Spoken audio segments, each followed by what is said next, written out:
Hi, this is Privateer Station, and today we're bringing you another special interview by Alexey Arestovych, former advisor to the Office of the President of Ukraine, Lieutenant Colonel to Yulia Latynina, Russian investigative journalist. They talk about Bryansk, recent events there, and why Putin doesn't seem to be able to control even Russia.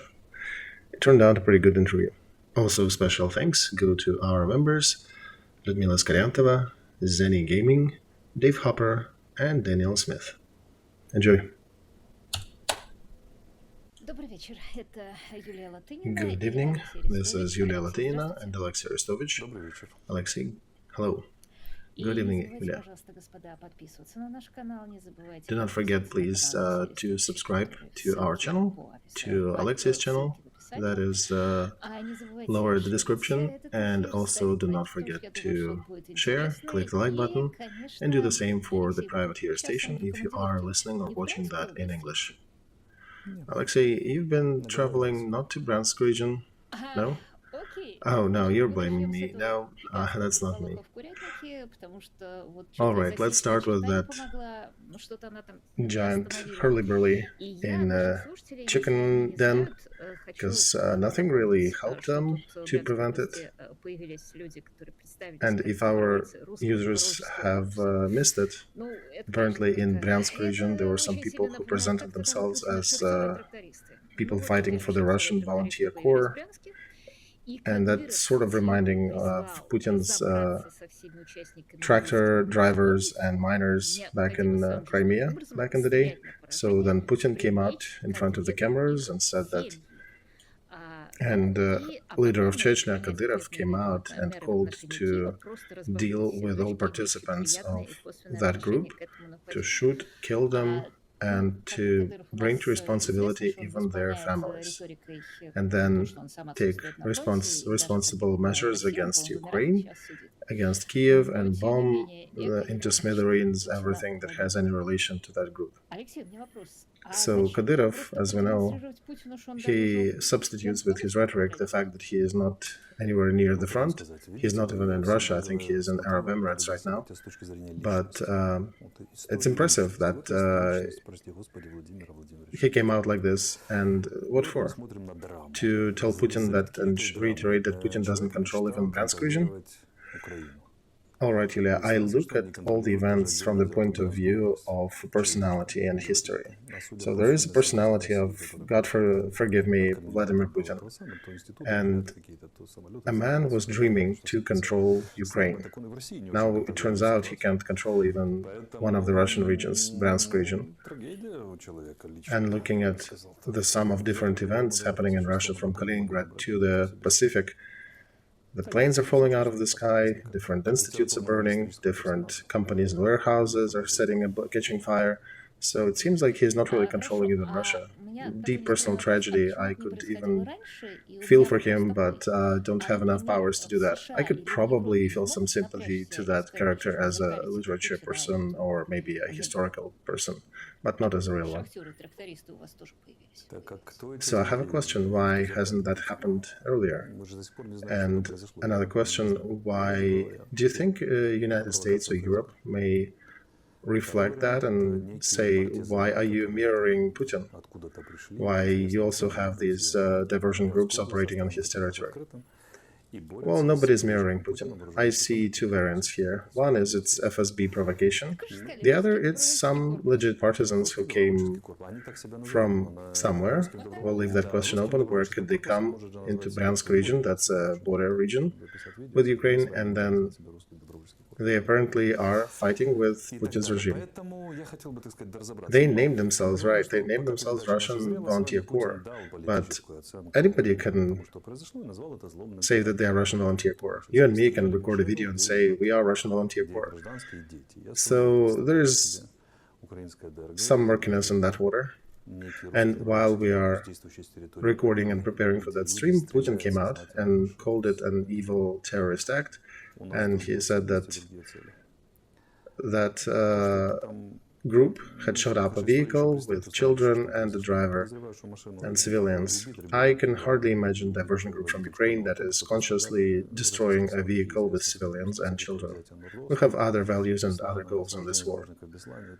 The history will have to define what exactly happened there, but I suspect if indeed there was a driver of a school bus killed or maybe any of the civilians suffered, I would suspect that would be found later that this was Russian enforcement agencies. They are famous with the way they reacted to Beslan, to Nordost, and how many civilians they killed back then. So what's interesting here for now is how do they react? How do they react to that event?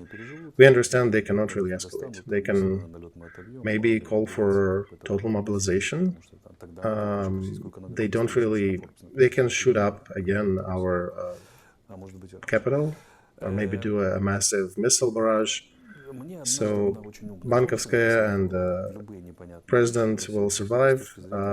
We can repel their missile barrage, and if they announce a total mobilization, we actually will cheer that, because that likely will bring their end even sooner than June, economically.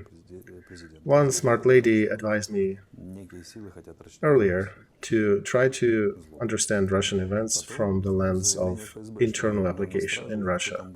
So I'm looking at that from that point of view, and it seems that, first of all, Putin and Medvedev come out a few days earlier and say that some evil forces want to separate Russian regions. Then FSB comes out and says, we'll kill everybody who will try to protest or prevent us from carrying out our program, and we'll punish them severely. And then a couple days later, this event happens in Bryansk. And, come on, as the youth are saying now, even if to imagine that these are some real miners from that region who bought that white and blue flag in any store in Bryansk, I guess, found weapons somewhere, in their minds maybe, and decided to rebel. Even that is just an excuse for Putin and his gang to find more ways to suppress people in the country, because indeed they are looking to terrorize their population to a much higher degree because they have no responses to what's happening on the front.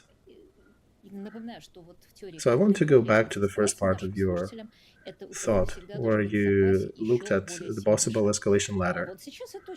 There is a question, what can he respond with? And we see that nothing really, right? I would remind our listeners and viewers that in the theory of escalation, you do need to have a stronger step behind your back that you can threaten to use. Now it's an eventuality that Putin has nothing to respond with except for a nuclear strike, hypothetical nuclear strike, which he likely will not ever use because that's out of his scope. And he's kind of at the point where he can only shit his pants, really, nothing else. Yeah, there was a guy whose name was Clausewitz, who was thinking a lot about theory of war, for those who missed him and his works. He was theorizing war, and he said basically the ideal war where everything shoots and everything fights and everything partakes in the front. So propaganda rather thinks that the ideal war is when everything shoots, where 100% of the country is fighting. He's saying that ideal war is something like an ideal gas. It is exactly a hypothetical substance that never exists in reality. And he asked, show me one single war where some side used all 100% of their resources to fight it. Never happened. And since the war is a continuation of politics by other means, there's always at least some political borders to what is used, and some economic limitations to that. Remember Second World War, when Soviet Union was at the brink of extinction? They used only 86% of their resources to fight it, and 14% were not used. The military of the inner regions, the military that were standing on the eastern side of Russia, while they were talking about physical survival of their leadership and the country, 14% never engaged. Now let's look what Putin is doing here. 98%, including special forces and even some police forces, are on the territory of Ukraine. And if you have no percent left, nothing left to really use anywhere else, what can you do? You'll bring the remaining 2.5% to Ukraine, and there is nothing left in Russia? Or you'll be using these 2% to cover your humongous territory and try to protect it from possible UAVs, and that was a hefty task even for USSR. But for Putin's Russia, it's probably unsolvable proposition. So now it turns out that his favorite system that he was building for 20 years is just riddled with holes. And if you step back and think that the main function of army is to prevent war and to defend its people by preventing wars so that they can live and do the economic activities and all. And here it turns out that the war starts to spill on the territory of Russia. Why? Probably because Russian army is hanging out somewhere far away and not being capable to protect its own. And if these are the elements of civil war, because some evil tongues are saying that it is Ural partisans that are launching drones and Bryansk is being attacked by a Russian volunteer corps, then even the internal situation is falling apart. And like Vladimir Lenin said, let's turn imperial war into a civil war, right? I think we're still pretty far away from the civil war. We'll talk about that later, but I want to draw attention of our viewers that Putin is starting to get some pretty sensitive hits on his nose. There's a drone here, a fire there, and there is one more story that I want to congratulate you with. I have never seen Putins Bluff to be covered so well with another bluff. I mean the story with Moldova, where Putin wanted to puff and huff and promise that Russia might come and topple the illegal Moldova government. And then you and Mark, in one of your streams, said that, well, Ukraine might just come into Moldova and clean up Transnistria. And there was so much noise and reaction in Russia after that. I've never seen another special operations done with just Figin and Arestovych to that effect. Well, there were a couple, Yulia, but let's try not to bring too much attention to the earlier ones. I think we can call it Boyd's loop. Perhaps you know, and our viewers, I can tell them more. No, I don't. Tell me more. So there was a pilot, Boyd, Colonel Boyd of U.S. Air Force during the Korean War, 1953. And he discovered that that was the time when speeds of jet fighters are turning the jet fighter warfare into something new. The speeds were growing so high, so fast that pilots had no time to recognize friend or foe, and the character of engagement in air started to change. There are no controlled missiles yet, they're still using guns and machine guns, but just with the with the high speed they're using, things needed to change. So he started to use what is called now as Boyd's loop. Not to go into details, the model is as follows. Two jets are approaching each other. One jet sees the other one first. So step one is to notice. Step two is to make a decision. Real quick one. And he starts veering off to the left to get to the tail of the other one. The second pilot doesn't know that he misses the part where he was spotted, and he only notices the other jet when it starts veering and maneuvering around him. And he needs to make a decision about that. And while he's making that decision, and if he is somewhat slow in making it, and the second one has already made the second decision, this one goes into a jam of sort of a trap, where he needs to make another decision without having made the first two, trying to catch up the person who already made three decisions. And he is now turning to get to his back. And if it goes to about 3 or 4 decisions missed, then the second pilot is usually getting shot down. Same thing in conversations. Polite people usually do not interrupt each other, but if one needs a special technique in a conversation, you can use that as well. It just won't be a nice one. And here, kind of what happened. Some forces are saying, well, we'll do something in Transnistria. And then, boom, something happens there. Boom, something happens in Bryansk region. How about Boyd's Loop for you? Coming back to Boyd's Loop, I'm trying to understand what response will come from Putin, because today we only saw S-300 hitting a 5-story building, civilian building in Zaporozhye. And I think we're at a stage where he's using missiles not even at the infrastructure, not even at any military targets. Is that the only thing that he's gonna do? Just use missiles on civilian buildings? And this is the only thing he can use to respond to Boyd's Loop? No, I think this is a rather typical action for him. Yesterday from Kursk region, 3 jets shot 3 X-22s to Kremenchug and Poltav region in Ukraine.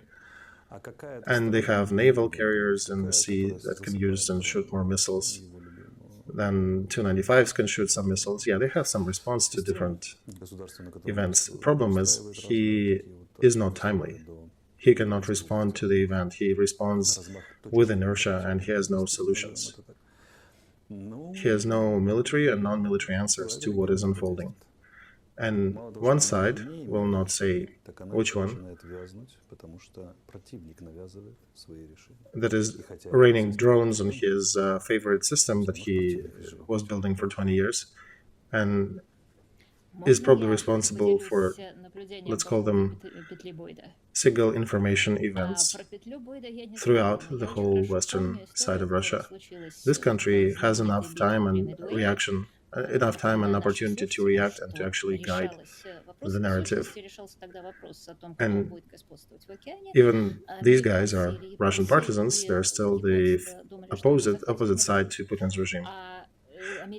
I think I have another thing I want to share about Boyd's Loop. I haven't known about that one, but I remember another story that happened at a famous battle of Midway. I'll remind our viewers that, in essence, there was a question being solved: who will be leading in the ocean? Who will have the dominance in the Pacific Ocean, American or Japanese?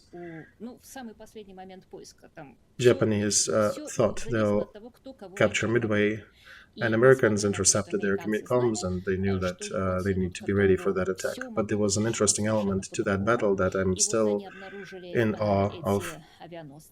But to make it brief, was that American bombers discovered Japanese carriers at the very last moment of their search. They were out of fuel, and everything was hanging on who discovers whom first. Regardless that Americans even knew that Japanese are coming, everything could have ended very differently. So they discovered these aircraft carriers, and Japanese understood that they were discovered. So they needed to make a decision. If it was a sudden attack on the airfield on Midway, it had to be carried out by bombers, heavier airplanes with bombs that bomb the ground targets. And if they're talking about being discovered at sea, then they need to remove the bombers from the deck, and they need to launch intercepts, the fighters. So, yes, Yulia, but not only that. They understood that they were discovered, and they started replacing bombs for torpedoes because they understood that they will need to torpedo American carriers instead. And they ran out of time. They needed 25 more minutes. If Japanese commander would have made a decision, okay, let's go attack with bombs instead of torpedoes, we are not sure how the battle would have ended. And the map of Pacific could have been very different. And I also read in one of the sources, I read different descriptions. One of them was describing that one of the main mistakes made by Japanese Admiral was that, I think his name was Yamaguchi, he did not make a decision for a while. He was thinking what to do with bombs, which was, the easiest way was to just dump them into the ocean and put torpedoes under. But he wasted some time just thinking about that. And he was just walking his deck, pondering on the task. And that likely was part of that 25 minutes that was not enough for him to try to win the fight. Do you remember another movie, Professional, with Jean-Paul Belmondo? He is playing the agent of a French intel who went to Africa to assassinate some dictator there. And meanwhile, dictator discovered uranium in his territory, and French government started to love him and canceled the idea of assassinating him. So they captured, they leaked the data of that spy, of that guy who went out to assassinate him, and they captured him and put him in prison for 20 years. So he eventually ran from there, and he goes back and starts to exercise revenge on his earlier comrades. And when his former teacher is being asked, well, we need you to tell us what he'll be doing, he was telling him, retired colonel was saying that I cannot. I was training him to not be predictable. And the whole movie basically goes around that special agent being a couple steps ahead of that special forces and special government agencies, and he is quarreling his old colleagues between each other, since he knows their strong and weak sides. He's using journalists, he's using other means to break their moves and to force them to make other decisions, which they were never ready to. Eventually, he made it so that they assassinated the dictator themselves by a random shot, by their mistake, and he never done it. So he's about to leave the castle of that dictator, where he was at the time. He's being stopped by the lover of that dictator, whom he befriended somewhere along the way, and she's asking what happened. And he's told her that Jala, the dictator, is assassinated, and they're deciding now what to do about me, as he's walking towards the helicopter that he requested for extraction. That was waiting for him out there. And in the meantime, special forces, the guy with the rifle is asking the minister of, and the political figure, what to do. And the guy with the rifle is asking, hey, give me an answer. And the politician is starting to make circles around that and thinking that we cannot make a decision, we cannot do that, we may be listened to. So as Belmondo is walking to, his character is walking to the helicopter, these guys are discussing it for a good 5 minutes. Until at the very end, the political figure finally manages to formulate it as he should not board the helicopter. And then the police special guy with the sniper rifle, happily, who was also damaged by that main character, happily pulls the trigger and kills that agent 5 steps away from the helicopter. But this is a good description of political decision-making and how government agencies are slow, how they're ineffective in addressing these Boyd's loop actions. Putin comes out and calls upon the special meeting, special gathering after that event in Bryansk, and then cancels that. And then they decide to cancel that and saying that, well, you know, it was not too important to address at a special meeting, not too big of a deal that somebody shot up a civilian bus and killed the driver. We don't know details, but yeah. You know, Alexei, that school bus really worries me, if it is indeed a school bus and what happened.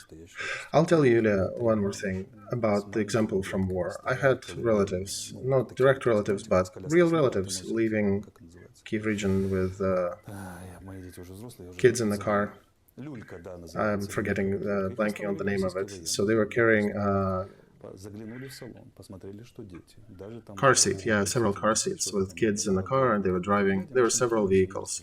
Russians stopped them at the block post. They even talked to the kids a little, and then as they started to leave, and they were allowed to go, they turned the guns on them and shot them up. Only one vehicle managed to managed to leave with my relative in it, and she's the one who told me that story. The rest were dead.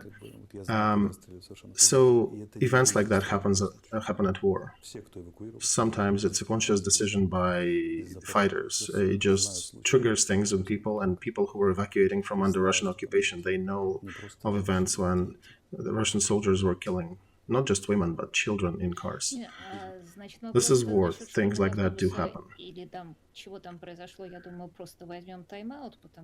So I just want to take some time out about the nature. Was it indeed a school bus, or was it something else?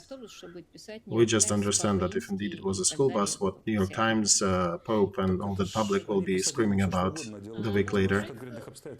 Well, they can write all they want, but it's about circumstances too, right? Right, and we don't know much about the exact thing that happened there. We just know that Russian propaganda will be screaming bloody murder. And they'll bring school bus even if it didn't exist, but we need to get more data. So let's put the pondering on that side on ice for now. Let's go back to the main dish. We still have Bakhmut out there in the front, and maybe you can explain to me and to our listeners who are curious about what's happening. I think Bakhmut is being used to grind Russian troops, and if Ukraine reaches the point when you'll start wasting more of your fighters defending Bakhmut, then likely it will be given away, your forces will withdraw from it and give it to Russians. But it's not being given away yet. It's not being surrendered yet. And with all the things happening with UAVs, hits with partisans in Russia and Moldova, it seems that Russia is really weak now. So looking at all that together, is that the scary offensive they were promising us? Is that top of what he can do? Are they completely exhausted, or there will be another step? With what? That's my question to you. I wanted to ask you about that. Roman Svitan told me that there are almost 400,000 of some reserves. What? He's saying that they have a lot of people reserves, but it's almost impossible to bring any equipment or ammo to them without that being hit by Ukraine on the way to the front line. All right, Mr. Roman Svitan, he produced really good impression on me from your words earlier, but I don't know him personally, but I would like to clarify what 400,000 is he talking about. Russian mobilization altogether with everything they gathered was about 230,000. Part of these people are still in the barracks and in the training fields, and they have not even started training, because it takes about 2-3 months to train a group, and Belarus can only process about 100,000 in that time. Some people are calling the number of 150. For example, our group Information Resistance, who are celebrating their anniversary today. Konstantin Moshevets is their official leader now, speaker now, and I congratulate them with their good activity. They are the ones giving the number of 150,000, but even that's not enough. So I don't know what you can talk about 400,000. You know, maybe it was not Roman. Maybe I messed something up, some numbers in my head. Right, I am not attacking him, because everything you described, that he was how he was connecting dots, actually sympathize with him and his logic. So we have 360,000 in our territory, roughly, and maybe 70 or 60 more on the perimeter. It was 270 to 150 at the border. Now they brought in another 80 in. So if you take that number of troops and divide by 1,500 miles, or the other way around, 1,500 by 360, 350,000. Frankly, no, I cannot do it on the fly, Alexey. I asked a colleague of mine here.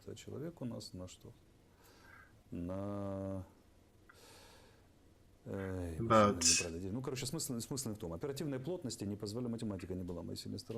yeah, sorry, we suck at calculating on the fly. Mathematics apparently is not a strong side of mine, even though I graduated from the special math class back in the day. Yeah, not on the fly. But in essence, the message I was trying to say that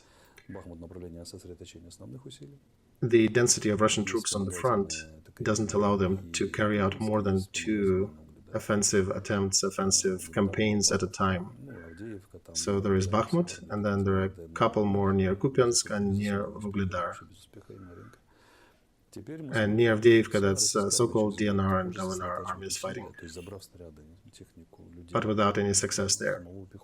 So a year in, the whole Russian army can take all the ammo, by taking all the ammo from Belarus, from their own supplies, by concentrating their effort, can only do active actions on the part of a front at a length of about 40 kilometers. This is a catastrophe. I made a pause here. So if they had a chance to prevent this catastrophe, to reach their goals more effective, in a more effective way, people are saying that, well, they're waiting for better weather, they're not really attacking now. Okay, so what are they doing near Vuhledar and near Kupiansk? The bad weather doesn't really preclude it, doesn't stop them from attacking there. But it does stop some mystical forces that are going to come to the battlefront later.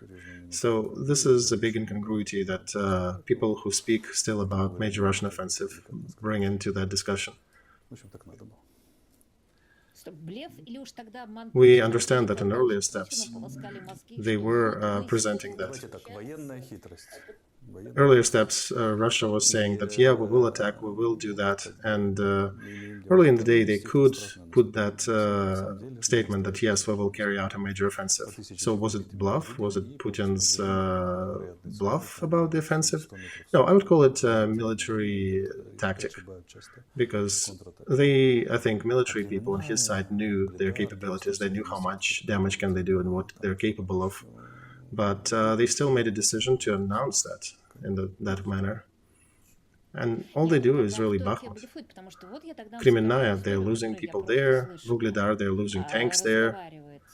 So who's bluffing then? Because I recently heard another story of Putin talking to one of his subordinates, and the person is telling him that, yes, we will go into offensive in 2 weeks, and Putin says, we will do in a week instead. No, don't wait for 2 or 3 weeks, right? 2 or 3 weeks, exactly.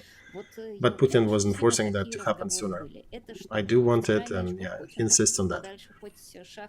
And I think that conversations like that indeed happen.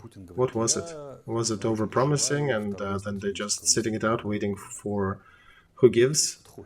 Well, I think what happened, Putin said, I desire a second strategic offensive in Ukraine. I have a want. I'm an artist, I see it this way, I want another offensive. Military is scratching their heads, thinking that if we tell him, this fool, that we have no resources for the second offensive, we don't know what happens to us, right? So they say, okay, Vladimir, we'll do as you like. But for that, we need to bring Lapin back, remove Surovikin, kick Prigozhin in the butt, and reinstate military back at the helm of the operation. And then we will show you what we can do. And he probably says yes. All these motions and maneuvers happen on the leadership level. And then the questions start coming. So why are you not offending? You're like, no, we are. Look, we just took Soledar. We will take Bakhmut soon. And the only thing they're not telling him is that how soon will that be, because there are some heights around it, and it's not a fancy proposition to storm Bakhmut, especially if we are supplied properly. If our allies stop supplying us any ammo, the Russians will probably take another 6 months to even take Bakhmut at that disposition. But we are not going to be sitting and waiting, right? You already see that different events are happening on the territory of Russia, and Transnistria is flaring up, and Russian partisans may become active. So there is a thing, what is also known as Thai way of catching a monkey.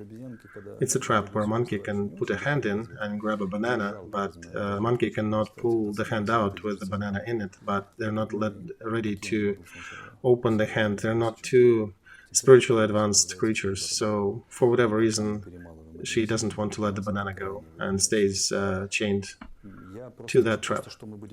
And that's what Bakhmut is. And as long as we are grinding them in a ratio 1:7, this is a very good story for us. What we need to do at the end of this war, we need to build a huge memorial for the soldiers who died realizing our command ideation, because they, with their blood and their lives, first of all, taking away the ability of our foes to advance, and second, they give time, they give a breather to their friends to prepare for the big counteroffensive. They're going there to plug these holes with their bodies to give a chance to their comrades to prepare for a bigger action later.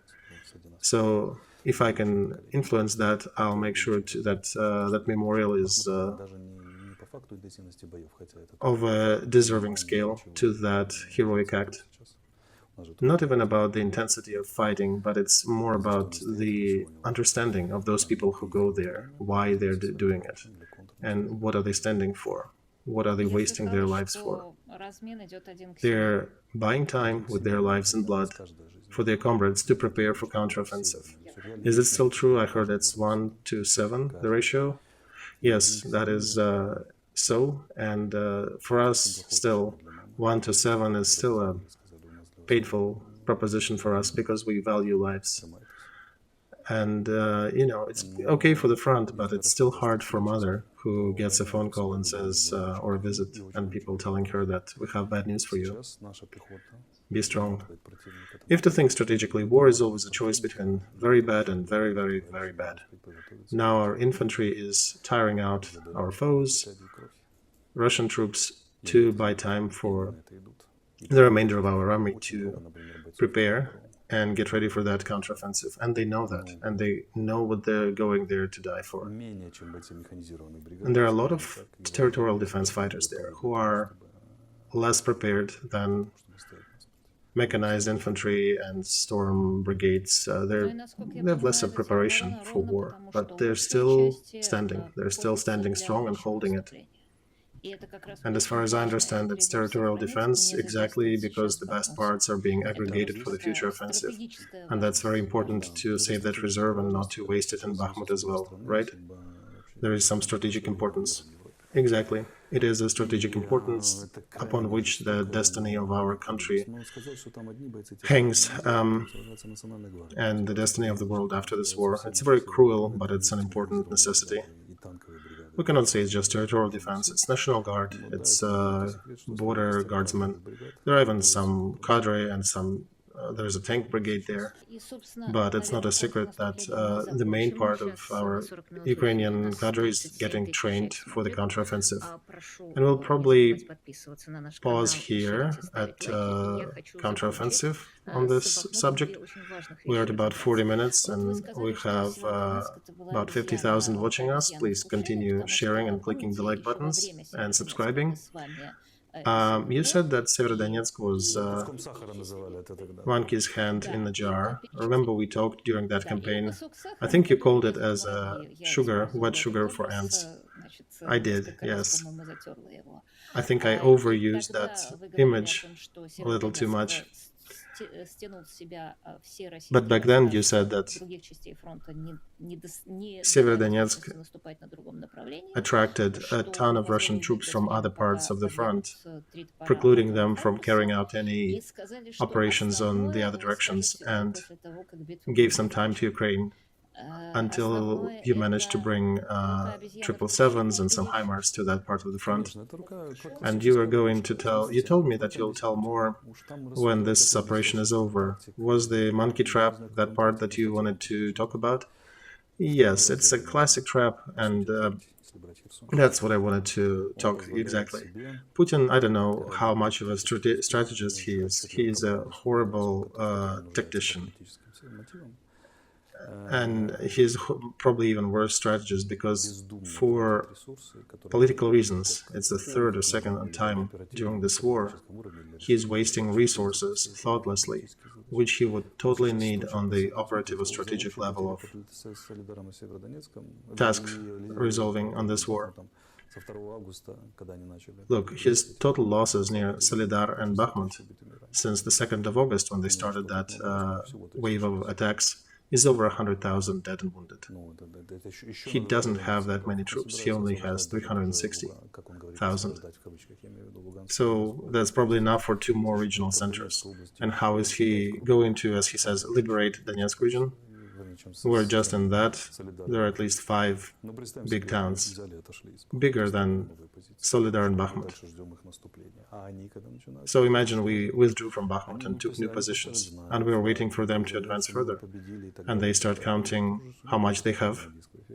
Yeah, they can plant a flag in Bakhmut, they can announce that they captured it, but there is no propaganda effect.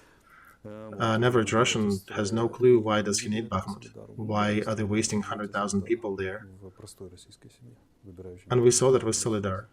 How much joy was in a usual Russian family after they took Solidar. The family that is choosing between a TV and refrigerator. They don't know where it is. So same thing.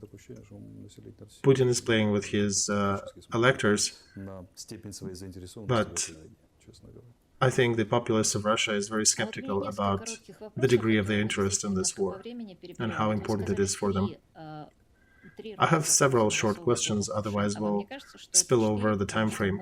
You said Putin put his hand 3 times into the jar. Do you think it maybe is 4 times? Because we forgot to mention Mariupol, which was probably the biggest jar, which at the cost of their lives and Azov broke their offensive plans on Donbass. Can we compare Mariupol with a jar? Probably not, Yulia. Despite of the heroism of the defenders of the city and the civilian citizens of it, Mariupol was not a jar because it had to be conquered by Putin for military reason. They needed to capture it. But in Bakhmut and Solidar, there are no military reasons to capture them. They could have done other things and not waste so many resources, but they've chosen this one. It's idiotic. I'll tell you more after war what could have brought them more success, a much higher chance for success. I think their military understand things better than Putin, but I hear he intervenes endlessly in their plans. And when the future grandchildren of Moscow and Ural republics will be told stories about why Russian Federation stopped existing or ceased to exist, the main reason will be pointed as the intervention of political leadership into the flow of war. I would also say the main reason would be the absence of army, same as at the end of USSR when they discovered that USSR has no legit army left that is capable to resolve conflicts that started to pop up between the territories of the Soviet Union. I think, yeah, it is somewhat similar. Here they also decided that they will be solving their tasks, which were hefty even for the Soviet Union, I think. But they decided that they will use the cadre military for that. And it turned out to be a wrong bet, because their army was not as strong as Putin thought it is. And when they tried to mobilize, apparently their society is not ready to do that, and their system is not ready to run mobilization scheme. And even if we withdraw from Bakhmut, that will not give them even 5 minutes euphoria. This will not be a reward enough for them. Because I will quote Lermontov here, in his poem, "After the war we started counting wounds and remaining friends, and nobody was happy." And nobody will be happy there, because it is a catastrophe, taking 2 regional centers at a cost of 30,000 dead and wasting a tenth of the whole group. These are losses that not a single army in the world can afford, if they're sane. Well, that depends upon the goals that you set in front of you. From what you described, I think it was more important for Russian generals to remove Surovikin and Prigozhin and to appoint Gerasimov into the commanding positions. I think they achieved their goals, right? Yeah, they did, and they exploited Putin's desires to carry out more offensive in Donetsk region so he can tell at least something to their electorate. But yeah, this is a circus. Well, since we're talking about important strategic things, I want to go back to Ugledar. Because New York Times called it the tank battle of a century. And you know what I thought? Yulia, no, not a century. Of this war, probably. I'm sorry. Of this war, okay. But no, Alexei. It is of the 21st century. Okay, I get it. If it is the 21st century, yeah. Prokhorovka and Judgment Day War, they happened in the 20th century. That's right. 1973 was back in the 20th. Right. And I understood that in many months, Vuhledar was about the only time when Putin tried to carry out offensive not with meat but with armor. And that with new equipment that Ukraine now has, the outcome will always be like Vuhledar, and it means that Putin cannot carry out any offensive with armor and equipment. Because on the side of Ukrainian army, decisions were made much faster. They had good intel. They saw everything that was happening on the battlefield. And on Putin's side, first of all, we saw that there was some dumb general who was sending wave after wave, even though he was understanding already what is unfolding. Putin was still being reported that his Marines are still heroically fighting. I thought that if that will be scaled to the future Ukrainian offensive, that will look very different. The difference between two armies is stunning. It will be a horrible difference, yes, because while our friends are buying time for the whole army to retrain and prepare for the next offensive, our army is becoming, maybe it's a little too high to call it net-centric, but they are definitely evolving. There was a lot of panic in Russian military chats yesterday after the news leaked that some Ukrainian detachments will have a system of automated control, tactical control. And this will be an amazing Boyd's loop if that comes to life. And if it is a cadre military equipped with NATO arms, then we know the perspectives. There will be a lot of grief for Putin's troops. Do you remember Kharkov operation? That lightning fast one? This one will be better. I heard that Kharkov offensive was also net-centric, and that every group that went forward was in communication with the center of decision-making, so to say, forward operating base. So they were told what's up there. They saw what they're facing, and artillery was helping them to take out the targets they were approaching, and there were no recruits or mobilized.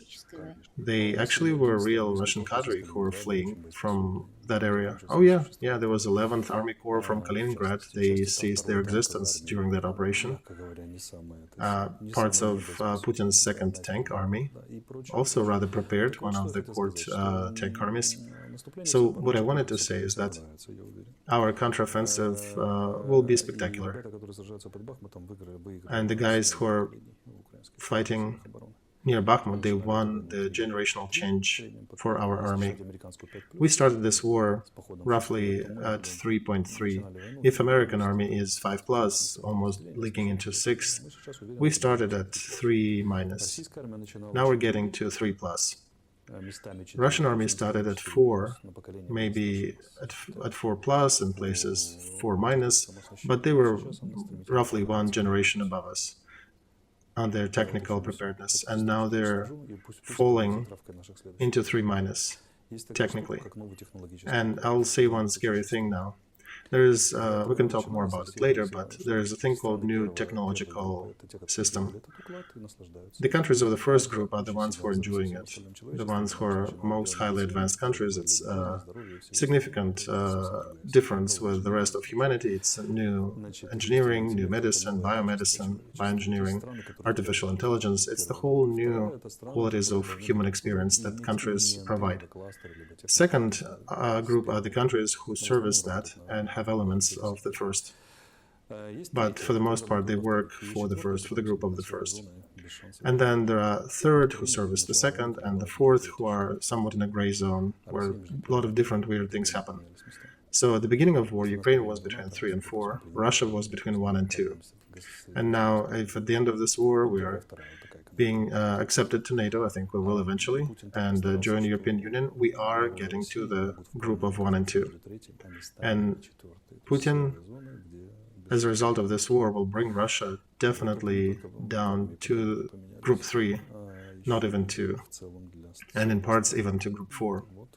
And it's not just the armies that are evolving, it's also the destinies of the countries that are changing. This is what the army evolution, this is what Severodonetsk, Lysychansk, Mariupol, an idiotic offensive on Kiev and Chernigov, which they should have never carried out.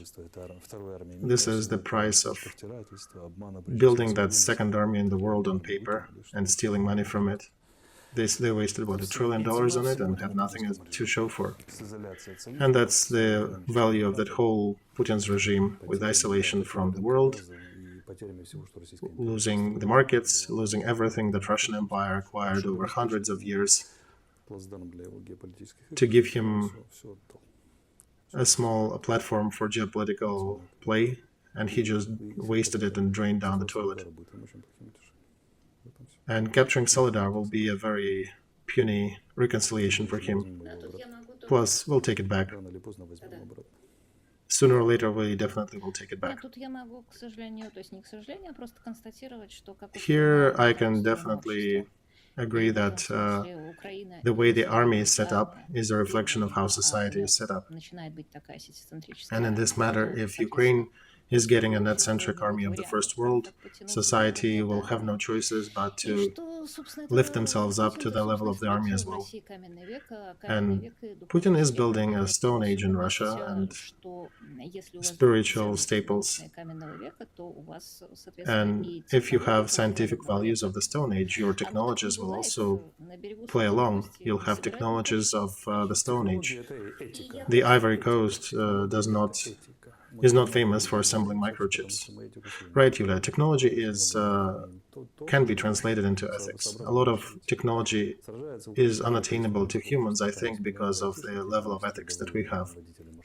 Ukrainian army is different. We have millionaires, we have IT specialists, we have doctors, we have regular civilians who came to stand for the country. We even have volunteers from the United States and some other parts of the world who decided to help us. And Russian army is different. The Russian army was working as a special contract between people who are switching channels on TV and some professional group of killers who were hunting people down in Syria. But when they got into real large-scale fighting, that system is breaking apart, and they're starting to see what they actually have instead of a real army. And if in Ukraine the leadership and people are one, looking at what we see of the Russian army near Soledar or near Vuhledar, we cannot say that Russian military leadership or Russian leadership in general, they are one with people. They more consider themselves as shepherds who are shepherding their people with an iron stick to go fulfill their goals. All right, Alexey, I will ask one more question before we conclude. I'll ask it bluntly. What is more important, new equipment or new systems for data transmission and decision-making? If you're a tanker and you're choosing what to do, put a gun that shoots not for 5 but for 6 miles, or knowledge of all the territory around yourself? Of course, situational awareness always trumps that. It affords for better and higher quality decisions, and eventually the cascade of better decisions will grind any foe who might have a better weapon initially, but who is lacking in the information component. We remembered Midway, right? Americans knew that there was an attack. They knew when, and several aircraft carrier groups is not a needle in a haystack, but it was difficult for them to find them. And it's just a miracle that Americans even discovered them first. And indecisiveness of Japanese admiral, that's another factor, right? That too. But that was dictated by not knowing the full situation, lack of situational awareness, and lack of ability to make the right judgment. If you are part of a better informed army, when you have neighbors who also see things and exchange data, it changes the flow, it changes the war. All right, Alexey, thank you. We've been live for about an hour. We have 50,000 watching us. Thank you very much. Thank you, Yulia, and I do want to see you next week. I don't like when we have to skip 1 week, so I want to make sure we do talk next week. Yeah, sorry it happened. Today we also have some technical issues, and gladly we have no lag today, so it's easier to talk. Unfortunately, we don't have a cat today. Oh yeah, right. You're Schrodinger's cat, right? He taught us that the cat is a quantum factor, and maybe that was the reason for the delays. All right, so thank you again. Thank you, our viewers. It was Yulia Latynina and Alexey Arestovych. Нашим слушателям я напоминаю, что это была Юлия Латынина и Алексей Арестович.